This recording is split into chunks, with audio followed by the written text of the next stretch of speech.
Meskipun aku sudah tiada, tapi aku masih bisa melihatnya. Ya, aku melihatnya. Aku melihat Rio menangis di bangku yang dulu kutempati.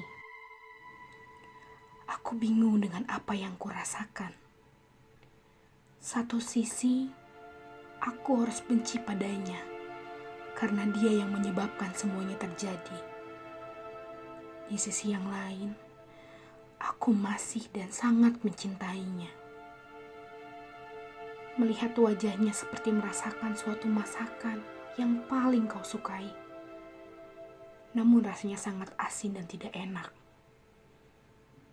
Tapi seperti kataku sebelumnya, janji tetaplah janji. Dari situlah aku mulai akan menepati janjiku dan berusaha membuat Rio menepati janjinya di bangku itu. Bangku itu adalah saksi terakhir yang sering menjadi teman curhatku. Di sanalah tempat tercurahnya segala kisah tentang hidupku, tentang Rio, tentang keluargaku, tentang mimpi-mimpiku, tentang teman-teman sekelasku yang tak pernah peduli padaku. Dan di sana jugalah menumpuk perasaan-perasaanku yang tertinggal bersama masa lalu. Di meja itu banyak kutulis kata-kata jika aku merasakan sesuatu. Aku ingat, aku pernah menuliskan banyak kata bangsat, sialan, berdebah. Ketika semua teman sekelasku menertawakanku karena aku salah memakai seragam. Guru yang waktu itu mengajar pun malah menghukumku dan bukan menenangkanku dan juga teman-temanku. Tak ada tempatku berkeluh kesah. Maka kutulis semua kekesalanku di sana. Di sana juga banyak kutulis nama Rio atau Aryo Dwi Putra sambil kububuhkan emot icon love dan kiss. Aku juga menggambar semacam anime sosok perempuan menggunakan kacamata, rambut dikuncir, dan memegang sebuah buku berjudul Psikologi Anak. Selain itu, banyak lagi yang kutulis di sana. Tanggal-tanggal penting, peristiwa yang penting, dan curhatan-curhatan lainnya. Tapi meja dan bangku itu tahu bahwa selama aku duduk di sana, aku sama sekali tidak nyaman dan tak pernah merasa bahagia. Bangku itu seperti suatu tempat yang menyeramkan dan mengerikan. Di sana aku hanya duduk sendirian, di pojokan dan terasingkan. Tak pernah ada seorang pun yang tertarik datang ke sana, kepadaku, walau hanya sekedar menanyakan kabar. Kadang, ketika harus melaksanakan tugas secara berkelompok, aku secara otomatis tidak akan mendapatkan teman-teman kelompok. Aku akan benar-benar mengerjakan tugas itu sendirian, tanpa bantuan seorang teman. Bahkan, sejak aku mati tertabrak kereta pun, sepertinya tak seorang pun di antara teman kelasku yang merasa kehilangan. Yang kulihat hari-hari berjalan seperti biasa. Tak ada perbincangan tentang kehilangan diriku. Tak ada seorang pun yang menoleh ke arah bangkuku untuk sekedar membayangkan atau mengenang bahwa aku pernah duduk di bangku itu. Hal itu seperti menggambarkan jelas bahwa aku dan bangkuku memang tidak pernah ada sama sekali sebelumnya. Padahal sampai sekarang, kadang aku duduk di bangku itu, mengikuti pelajaran seperti biasanya. Beberapa hari setelah kematianku, Rio memang datang dan duduk di bangku yang pernah kududuki itu. Dia memperhatikan segala hal yang tertinggal di sana. Coretan-coretan tanganku, kunci rambutku yang sengaja kusimpan di laci meja untuk persediaan, buku-buku paket yang tak mungkin kubawa pulang karena ukuran yang besar dan berat, dan beberapa bungkus permen lollipop kesukaanku yang lupa kubuang ke tong sampah. Ketika itu terjadi, aku duduk persis di bangku sebelahnya. Aku memperhatikannya. Aku berusaha ingin merasakan apa yang dirasakannya. Aku berusaha untuk iba, tapi aku tidak bisa. Aku mencoba untuk mendengarkan semua kata-katanya. Sambil menangis, Rio memang terus menyebut namaku dan mengatakan bahwa dia menyesal dan menginginkanku kembali. Tapi semua orang pun tahu bahwa penyesalan adalah bukti terkuat bahwa sesuatu tidak bisa terulang lagi, tak bisa kembali lagi, dan tak bisa diperbaiki lagi. Setelah itu, hampir setiap hari Rio datang ke bangku itu setelah pulang sekolah.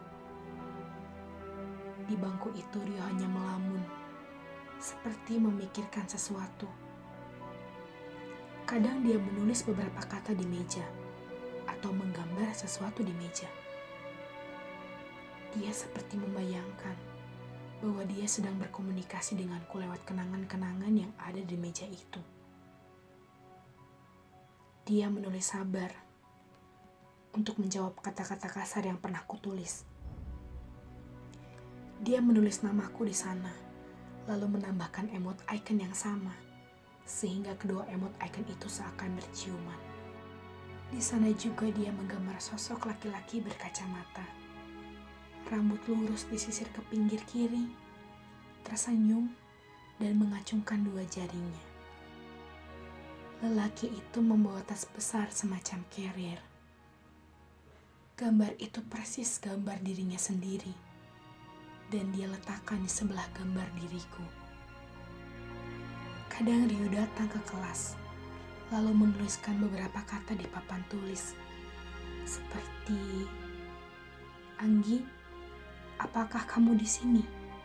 Atau, "Halo Anggi," atau, "Anggi, aku merindukanmu." Setelah itu dia duduk di bangku deretan depan dan membiarkan spidol itu di atas mejanya. Dia seperti menungguku untuk mengambil spidol itu lalu menulis jawaban atas tulisan-tulisan yang dibuatnya di papan tulis. Kadang dari bangku depan itu, Rio menoleh pelan sekali ke arah bangkuku, seperti berharap bahwa aku ada di sana. Aku memang ada di sana, memperhatikannya. Tapi dia tidak tahu, dan jangan sampai dia bisa melihatku. Melihat keadaan wujudku yang seperti sekarang. Setelah ujian nasional selesai, Rio jadi jarang mengunjungi bangkuku. Meskipun pada awalnya aku merasakan kebencian yang amat sangat padanya. Tapi ketidakhadirannya selama beberapa hari membuatku merasakan rindu padanya. Sampai suatu hari dia datang dan melakukan hal-hal yang sama. Dari sanalah aku putuskan bahwa aku tidak bisa dan tidak akan lepas darinya. Aku ingin pergi dari bangku itu dan terus bersama Rio. Dan aku memegangi pundaknya untuk terus berada di belakangnya. Saat Rio menaiki motornya, aku akan duduk di belakangnya. Dan ketika motor mulai melaju, aku berusaha memeluknya. Meskipun itu tidak terasa sama sekali olehnya. Aku merindukan hal-hal seperti ini. Akhirnya, aku bisa merasakan lagi rasanya rambutku terbawa angin. Di rumahnya, aku akan setia berada di sudut kamar Rio, di ruang tamu, di dapur, dimanapun. Setiap malam, aku akan terus memperhatikan tidurnya yang lelap. Kadang sebelum Rio tidur, aku akan merebahkan tubuhku di sebelah Rio, sambil ikut meratapi foto kami yang sedang diperhatikannya. Kadang juga, Air mata menetes ke pipinya. Aku berusaha menyusutnya, tapi aku tidak bisa. Hatiku dan perasaanku sudah tak sama sekali tergetar melihat orang yang pernah dan masih kucintai menangis. Di kamar mandi, aku akan berada di sudut ruangan itu untuk memperhatikan tubuh yang dulu pernah sangat kucintai. Ketika Rio berpakaian dan bercermin, aku akan berada di belakangnya. Kemudian aku akan duduk menemani Rio makan di ruang makan. Menemani Rio pergi ke sekolah, menemani Rio ke bengkel, menemani Rio bermain bersama teman-temannya. Dan sore hari, aku akan menemani Rio duduk di bangku yang dulu pernah kududuki. Menemani Rio meratapi penyesalannya. Bagiku ada beberapa hal yang belum tuntas di antara kami. Kau pasti ingatkan dengan apa yang telah kuceritakan sebelumnya. Ujian nasional telah selesai dilaksanakan, dan aku sangat tidak sabar menanti itu terjadi. Maka dari itulah, saat Rio duduk di bangkuku seperti biasa, aku mulai menyapa Rio dengan menuliskan di papan tulis dengan darahku sendiri. Hai Rio, bukankah janji itu harus dibuktikan dan ditepati? Dan aku melihat wajah Rio terkaget-kaget, seperti melihat sosok makhluk yang hancur tertabrak kereta dan masih dilumuri banyak darah.